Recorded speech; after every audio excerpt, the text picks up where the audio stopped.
नमस्कार, मैं हूं सानिया और आप देख रहे हैं डेन न्यूज। खबरों की शुरुआत करने से पहले आइए एक नजर डालते हैं उन खबरों पर जो बनी है आज की सुर्खियां।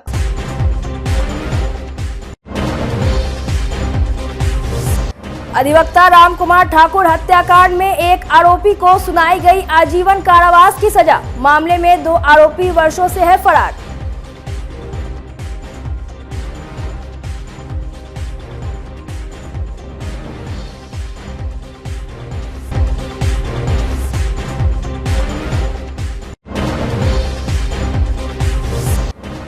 आगामी वित्तीय वर्ष में नगर निगम का 605 करोड़ बजट प्रस्तावित। स्थायी समिति की बैठक में पास। निगम की बैठक में लगेगी अंतिम मुहर।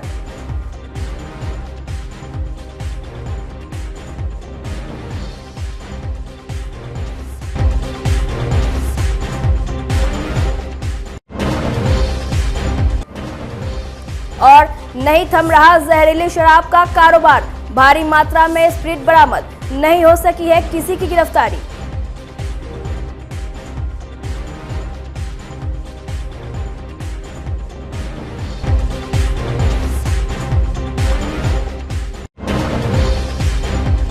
तो ये थी आज की सुर्खियां और अब खबरें विस्तार से। 23 फरवरी 2013 को कोर्ट से अपने घर जाने के क्रम में मुजफ्फरपुर के मनियारी थाना क्षेत्र के जमेरुआ में अधिवक्ता रामकुमार ठाकुर की गोली मारकर हत्या कर दी गई थी। हत्या के बाद इस मामले में कुल 6 आरोपी बनाए गए थे। बाद में एक आरोपी राजकुमार मुखिया की मौत हो गई और 5 आरोपी पर मामला चलना शुरू हुआ। 5 आरोपियों में से फरार चल रहे एक आरोपी ब्रह्मानंद शहनी की गिरफ्तारी 5 वर्ष बाद संभव हो पाई। शेष बचे फरार आरोपियों ने अपने अधिवक्ता के माध्यम से अपना केस अलग चलाने की मांग अदालत के सामने रखी, जिसे अदालत ने स्वीकार कर लिया। मंगलवार को वादी के अधिवक्ता संजय कुमार पांडे ने बताया कि इस मामले में 2 आरोपी गिरफ्तार हुए और 2 फरार हुए हैं।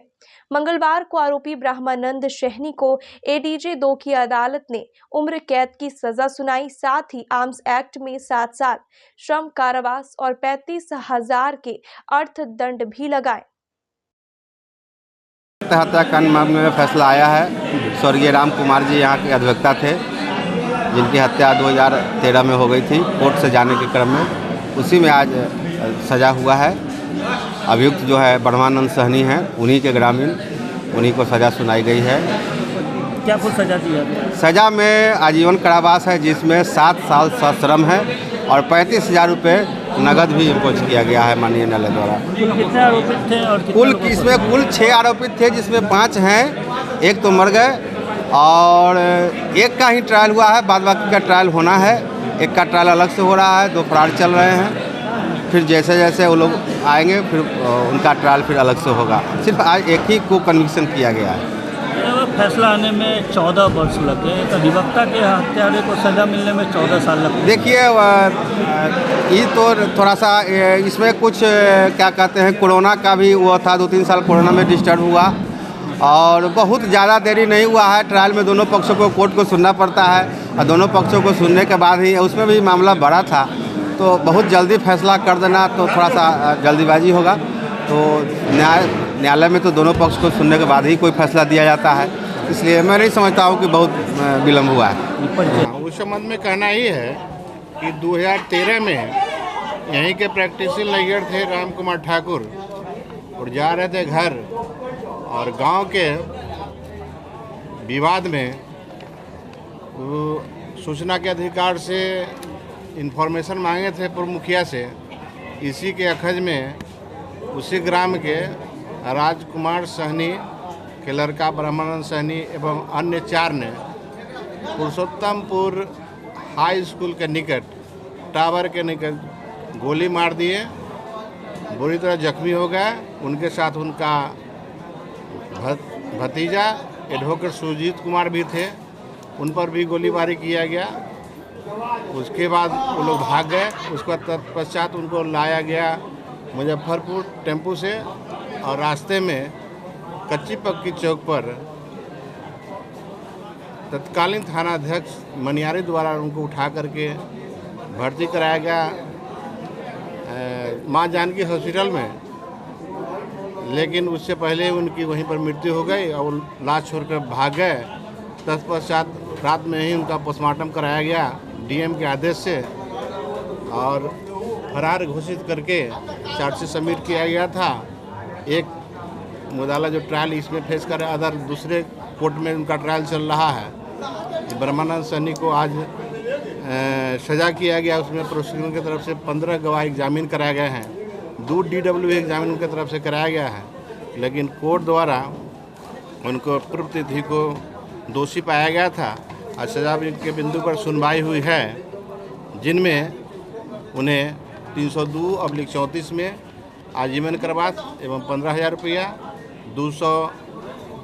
120B में भी आजीवन कारावास और 15,000 रुपया और 27 आर्म्स एक्ट में 7 साल एवं 5,000 रुपया की सज़ा लर्नेड ADJ 2 द्वारा दिया गया है और पीड़ित के मुआवजा हेतु भी लिखा गया है। मुजफ्फरपुर में जहरीली शराब से हुई मौत के बाद भी अवैध शराब का धंधा थमने का नाम नहीं ले रहा है। दारू माफिया तरह तरह के हथकंडे अपनाकर शराब को स्टॉक करने में जुटे रहते हैं। पटना, मध्य निषेध और सिकंदरपुर OP की पुलिस ने छापेमारी कर शराब के कारोबार के बड़े खेल का खुलासा किया है। पुलिस ने अखाड़ा घाट रोड स्थित एक ट्रांसपोर्ट गोदाम के पास से भारी मात्रा में कच्चा स्प्रिट बरामद किया। पुलिस ने एक सुमो कार और एक मालवाहक ऑटो के साथ 5 लोगों को हिरासत में लेकर पूछताछ कर रही है। OP प्रभारी देवव्रत कुमार ने बताया कि मुख्य कारोबारी की पहचान कर ली गई है, उसकी तलाश में छापेमारी शुरू कर दी गई है।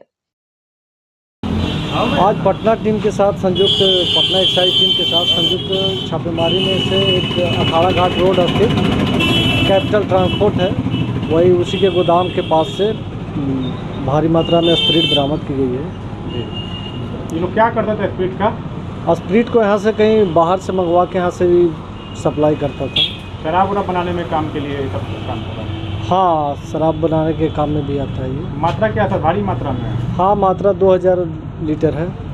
कितने ड्रम में होगा सर ये 40 गैलन है, प्रत्येक गैलन में 50 लीटर है। कुछ लोगों को डिटेन भी किया गया? 5 लोगों को हिरासत में लेकर पूछताछ की जा रही है। गाड़ी भी जब्त है सर? हाँ, 2 गाड़ी जब्त है, एक बोलेरो और एक टेम्पो भी जब्त है।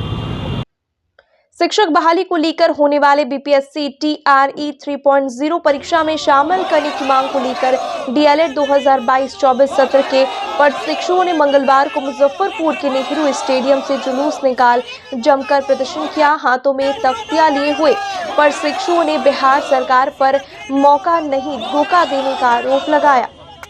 प्रदर्शनकारियों ने बताया कि वे लोग DLED 2022-24 सत्र के छात्र हैं। उन लोगों का ये अंतिम वर्ष है। वार्षिक परीक्षा मई में होने वाली है। BPSC कैलेंडर के अनुसार TRE 3.0 परीक्षा अगस्त माह में होना तय था। फलस्वरूप DLED 2022-24 सत्र के परीक्षा तिथि में बदलाव कर मई में तय की गई और समिति द्वारा परीक्षा में शामिल होने का आश्वासन भी मिला था, लेकिन TRE 3.0 की परीक्षा मार्च में होने से वे लोग वंचित हो जाएंगे। इसलिए इस प्रदर्शन के माध्यम से DLED 2022-24 सत्र के छात्रों को भी परीक्षा में शामिल किए जाने की मांग कर रहे हैं। हम लोग का मांग बस इतना है कि अगस्त में TRE 3 का नोटिफिकेशन आया था, जिसको किसी राजनीतिक मुद्दे के कारण इसको मतलब आनंद फानन में मार्च में ही लिया जा रहा है, जो कि आज के पाठक सर भी अतुल प्रसाद सर भी प्रेस कॉन्फ्रेंस में बोल चुके हैं कि मार्च में वो एग्जाम लेंगे और होली से पहले तक रिजल्ट भी दे देंगे, ऐसा उनका बोलना है। लेकिन हमारा कहना है कि हमें भी TRE 3 में मौका दिया जाए और डोमिसाइल पूरी तरह से लागू किया जाए, क्योंकि सरकार बोलती है कि मातृभाषा को अपनाया जाए, लेकिन सरकार बाहर से दूसरे स्टेट से लेकर आती है शिक्षक, और केरला से, तमिलनाडु से ये लोग मातृभाषा में कैसे पढ़ाएंगे? ये लोग कन्नड़ में पढ़ाते हैं, मतलब कन्नड़ जानते हैं, और ये लोग तो शुद्ध से हिंदी भी नहीं बोल पाते हैं। तो बताइए, ऐसे में वो लोग मातृभाषा कैसे अपनाएंगे और कैसे बच्चों को पढ़ाएंगे? DLED 2022-24 के ये छात्र हूँ। मेरी मांग यह है कि कैलेंडर के अनुसार के पाठक जी और बिहार के अपर मुख्य सचिव के पाठक जी 22-24 को मार्च 2024 में मौका दे, क्योंकि एक ही कैंडिडेट को बार बार मौका देना और हम लोग गुणवत्तापूर्ण के पाठक के अनुसार एसटीपी भी किए हैं और 4 महीना के बजाय 1 वर्ष किए हैं और हम लोग को मौका नहीं मिलेगा तो एक तरह से हम प्रतिष्ठित छात्रों के साथ 40,000 छात्रों के साथ अन्याय होगा और ये अन्याय पर हमको के पाठक से तब निवेदन है कि ध्यान दिया जाए। पशुपालन विभाग बेरोजगार युवाओं को प्रोत्साहित करने के लिए 2 वर्षों से बंद समेकित बकरी विकास योजना को फिर से शुरू कर दिया गया है। इस वर्ष राज्य सरकार ने एक बार फिर से गरीब परिवारों को बकरी पालन से सब रोजगार देने की पहल की है। इसका लाभ सभी वर्गों को दिया जाएगा। समान संवर्ग में आने वाली जातियों को 50 और SC/ST परिवारों को 60% अनुदान बकरी पालन के लिए दी जाएगी। पशु एवं मत्स्य संसाधन विभाग ने इस मद में 5,22,85,000 रुपए का फंड रखा है। उन्नत नस्ल की बकरी की औसत कीमत 15,000 है। इसके लिए सामान्य वर्ग को 1,21,000 और SC/ST को 1,45,000 रुपए का अनुदान मिलेगा। जिला पशुपालन पदाधिकारी कामता प्रसाद ने बताया कि ये योजना 3 प्रकार से है। पहले आओ पहले पाओ की तर्ज पर पहली योजना 20 बकरी और 1 बकरा की है। दूसरी योजना 40 बकरी और 2 बकरा का है। वही तीसरी योजना 100 बकरी और 5 बकरे से शुरू होगी। इस योजना को लाया गया है जिसमें इस योजना के तहत जो है मुजफ्फरपुर ज़िले में 20 का लक्ष्य था। इसमें से एक जो है अनुसूचित जनजाति में नहीं आवेदन हुआ, जिसके चलते एक खाली रह गया। 19 का जो है चयन कर लिया गया है। ये 3 कैटेगरी में जो है ये योजना है बकरी पालन का। एक 20+1 माने 20 बकरी 1 बकरा, 40 बकरी 2 बकरा और 100 बकरी 5 बकरा। इसके चयन का प्रक्रिया में जो होता है 20+1 और 40+2 जो है जिला से होता है और 100+5 जो होता है 100 बकरी 5 बकरा वो क्षेत्रीय निदेशक के यहाँ से होता है। और पिछले वित्तीय वर्ष जो है 23-24 का तो चयन हो चुका है। उसमें इसका है कि अनुदान इसमें जो है SC और सामान्य का अलग अलग होता है। जैसे 20+1 बकरी का जो है सामान्य का जो है अनुदान 48,400 पड़ता है पहला अनुदान। दूसरा अनुदान है 72,600। कुल अनुदान 1,21,000 है। जबकि यही अनुसूचित जाति के लिए हो जाए अनुदान 1,45,000 होता है। और 40+2 में आपको पूरा कुल अनुदान जो है सामान्य में जो है 2,66,000 का है और अनुसूचित जाति में जो है अनुसूचित जाति जनजाति दोनों का एक ही है और 3,19,000। उसी तरह से 100+5 वाला में जो है उसमें जो है जन सामान्य के लिए जो अनुदान है 6,52,000 है और अनुसूचित जाति के लिए जनजाति के लिए 7,82,000 है। इसमें जो है करीब 60% और 50% का जो है सब्सिडी सरकार को मिलता है। हाँ। इस योजना का एक माने हम लोग चयन करने का जो प्रक्रिया है उसमें जो है पहले आओ पहले पाओ। जैसे योजना ESD साइट पर आती है उसमें जो पहले भरता है प्राथमिकता उसको मिलता है। एक जिले में कितने लोगों को दिया जाता है? वो तो उसका टारगेट फिक्स स्टेट करती है, हम लोग के ऊपर नहीं है, स्टेट ही करती है। और इसमें पहले आओ पहले पाओ जो प्रशिक्षित है उसको प्राथमिकता दी जाती है और जो स्वलागत से करना चाहते हैं मतलब अपना पूंजी से करना चाहते हैं उनको प्राथमिकता दी जाती है। उसके बाद फिर नीचे आता है बैंक लोन। जो बैंक लोन से करना चाहते हैं उसके बाद उनका नंबर आता है। तो पहले 3 प्राथमिकता के लिए पहले अप्लाई कीजिए, उसके बाद जो है प्रशिक्षित रहिए। बकरी पालन में प्रशिक्षण प्राप्त होना जरूरी है और स्वलागत से करते हैं तो इनको जो है चांस है कि ज़्यादा इनको सेलेक्ट हो जाते हैं। पिछले कई वर्षों से बंद परियोजना फिर से 2 साल से भी नहीं हो रही थी योजना, 2 साल से बंद थी, फिर ये स्टार्ट हो गई है। नगर निगम का वार्षिक बजट 10 फरवरी को नगर निगम बोर्ड में पेश किया जाएगा। बैठक में बजट पर चर्चा के बाद उसे उसी दिन पास कर दिया जाएगा। इससे पहले मंगलवार को सशक्त स्थायी समिति की बैठक में बजट को चर्चा के लिए रखा गया। चर्चा के बाद सशक्त स्थायी समिति की स्वीकृति मिल गई।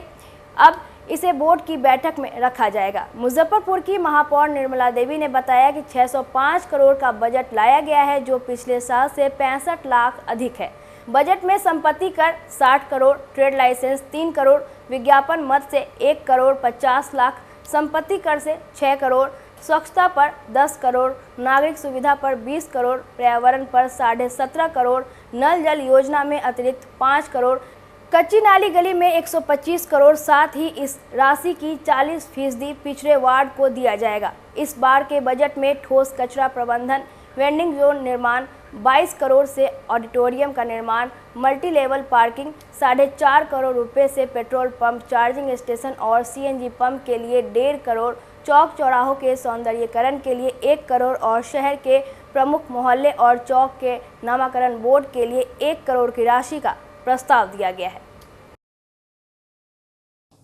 आज तो मेरा बजट था, तो उसमें बजट तो हम लोग उसको पास करके आगे भेजेंगे। तो बिहार अधिनियम 2007 के अंतर्गत नीति प्रावधान के आलोक में प्रत्येक वर्ष जो है बजट तैयार किया जाता है। तो प्रत्येक वर्ष की भांति इस बार भी निगम के द्वारा बजट तैयार किया गया है। इस बजट को हम लोग आज दिए हैं।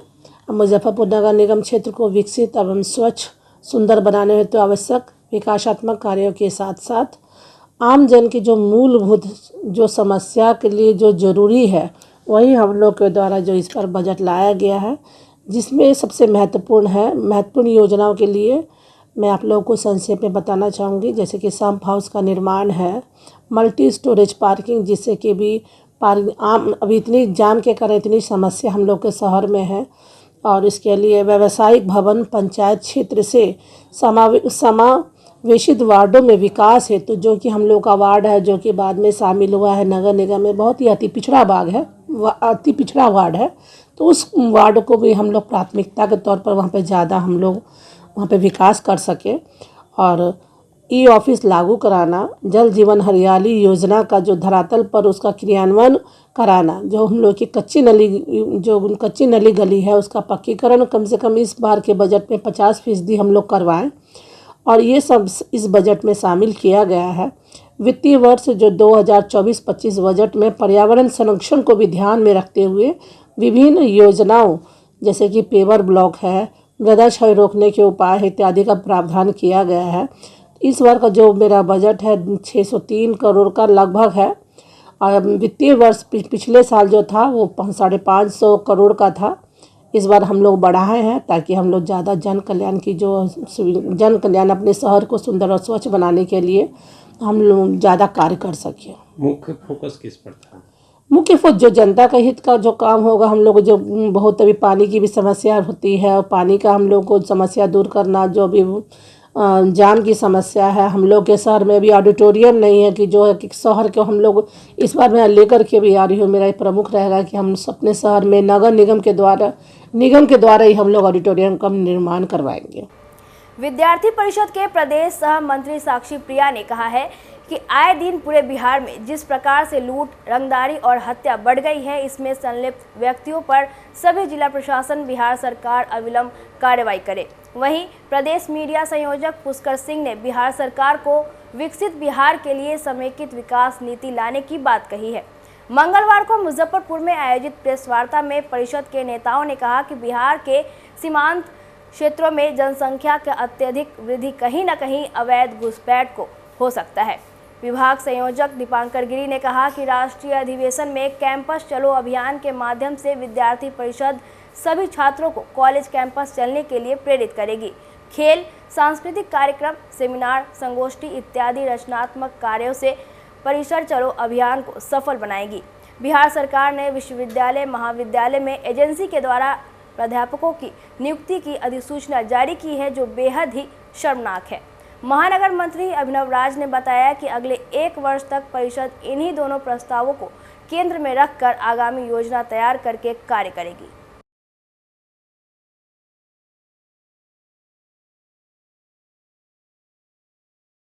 इसमें पहला प्रस्ताव अपना शिक्षा जगत से संबंधित पहला प्रस्ताव अपना है शैक्षणिक संस्थानों में हस्तक्षेप बंद कर शैक्षणिक सुधार हेतु ठोस कदम उठाया जाए, जिसमें जैसा कि हमें ज्ञात है कि बिहार नालंदा और विक्रमशिला जैसे ऐसे बड़े विश्वविद्यालय जो हमारे बिहार में हैं, ऐसे विश्वविद्यालय कहीं ना कहीं अब हमारे बिहार से लुप्त होते जा रहे हैं।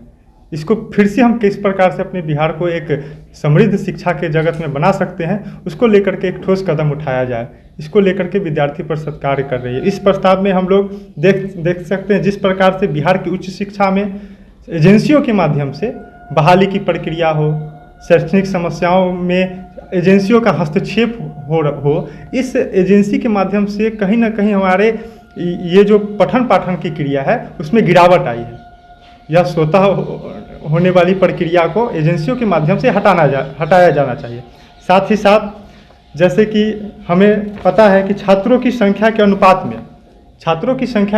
में यहाँ शिक्षकों की भारी कमी है। न शिक्षक हैं, न कर्मचारी हैं, न उस प्रकार का इंफ्रास्ट्रक्चर है, न बिल्डिंगें हैं।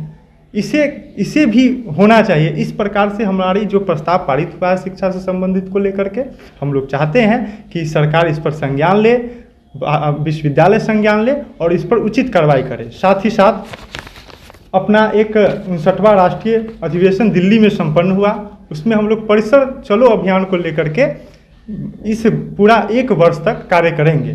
परिसर चलो अभियान में हम क्या करेंगे, कल्चर के माध्यम से, अभियान के माध्यम से, जागरूकता अभियान के माध्यम से छात्रों के बीच जा कर के हम लोग जागरूकता फैलाएंगे कि ज़्यादा से ज़्यादा छात्र कैंपस में आए। को 100 वर्ष आज़ादी का पूरा कर लेगा, ऐसे में विकसित भारत के लिए एक संकल्प लिया गया है। परंतु अगर देखें तो बिहार के लिए ऐसा कोई संकल्प नहीं है। बिहार आज भी कृषि के लिए डर भटकता है, दूसरे राज्यों पे आश्रित है। अगर हम देखें तो बिहार एक मजदूरों का खजाना बन के रह गया है। सरकार के पास कोई विजन डॉक्यूमेंट नहीं है। ऐसे में हम कह सकते हैं कि बिहार के पास अपना कोई रवैया नहीं है। बिहार में अगर देखा जाए तो सीमांत क्षेत्र में जो हम देखते हैं तो धर्मांतरण का आजकल का बहुत बड़ा मुद्दा है, जहाँ पे आए दिनों लोग धर्म अपना बदल लेते हैं। ईसाई मिशनरी अपना एक इस्लामिक तुष्टिकरण का आज भी वहाँ पे जीता जागता नमूना पेश है। इसी सब बात को लेकर आज सर्वप्रथम जो बच्चे 10वीं एवं 12वीं की परीक्षा दे रहे हैं उनको बहुत बहुत शुभकामनाएं। अब शहर का जो स्थानीय मुद्दा है उस पर आती हूँ। आए दिन देखी जा रही है लड़की हमारे ज़िले की, मतलब हमारे बिहार प्रदेश की लड़की सुरक्षित नहीं है और हमारे शहर में आए दिन गुंडागर्दी, रंगदारी वगैरह का जो न्यूज़ आ रहा है, उसके लिए अभावी जिला प्रशासन एवं सरकार से मांग करती है कि इस पर अविलंब कार्रवाई की जाए। राष्ट्रीय लोक जनता दल के राष्ट्रीय अध्यक्ष उपेंद्र कुशवाहा के जन्मदिन पर मुजफ्फरपुर के सिकंदरपुर मुक्तिधाम स्थित अप्पन पाठशाला में बच्चों के बीच पठन सामग्री वितरण किया गया और केक काटकर पार्टी के कार्यकर्ताओं ने जन्मदिन मनाया। पार्टी के प्रदेश उपाध्यक्ष सह बिहार संगठन प्रभारी मदन चौधरी एवं जिला प्रधान महासचिव दिलीप कुशवाहा ने उपेंद्र कुशवाहा की लंबी उम्र की कामना करते हुए पठन पाठन सामग्री और फल का वितरण बच्चों के बीच किया। बच्चों के बीच केक काटा गया। मौके पर चंदन श्रीवास्तव, उमेश गुप्ता, निखिल शर्मा, रोशन कुशवाहा, अरविंद कुशवाहा, राजकुमार सहनी सहित दर्जनों नेता मौजूद रहे। है कि बच्चों में भी, क्योंकि बच्चे कल के नेता हैं और नेतृत्व करने वाले लोग हैं। अब केंद्रीय मंत्री का जन्मदिन यहाँ मनाना यह काफ़ी अर्थ बीच में पठन सामग्री भाई साहब के सौजन्य से आया है, तो इनका आभार और उनको जन्मदिन की ढेर सारी बधाई और हम सभी बच्चों की तरफ से शुभकामनाएं। वो सदैव स्वस्थ रहें, जब तक रहें सदैव बच्चों के लिए अपील करते हैं। राष्ट्रीय लोक जनता दल के राष्ट्रीय अध्यक्ष आदरणीय श्री उपेंद्र कुशवाहा जी का जन्मदिन पूरे बिहार में मनाया जा रहा है, जिसमें आज अनोखी तरह से मुजफ्फरपुर ज़िला में मुक्तिधाम स्थित सिकंदरपुर में मनाया गया है, जो बच्चों के बीच में पठन सामग्री वितरण करके और फल वितरण करके हम लोग यहाँ केक काट करके माननीय नेता का जन्मदिन मनाए हैं। और हमारे नेता शुरू से ही सड़क से लेकर सदन तक शिक्षा के प्रति आवाज़ उठाने का काम किए। उन्हीं की विचारधाराओं को आज जन जन तक पहुंचाने के लिए और बच्चे यानी कि जो है आज बहुत खुश हैं जो हाँ हम लोगों के बीच में किन्हीं राजनेताओं का आज यहाँ केक काट करके और बच्चे के द्वारा केक काटा गया है और काफ़ी बच्चों के अंदर भी खुशियाँ यानी कि जाहिर किए हैं।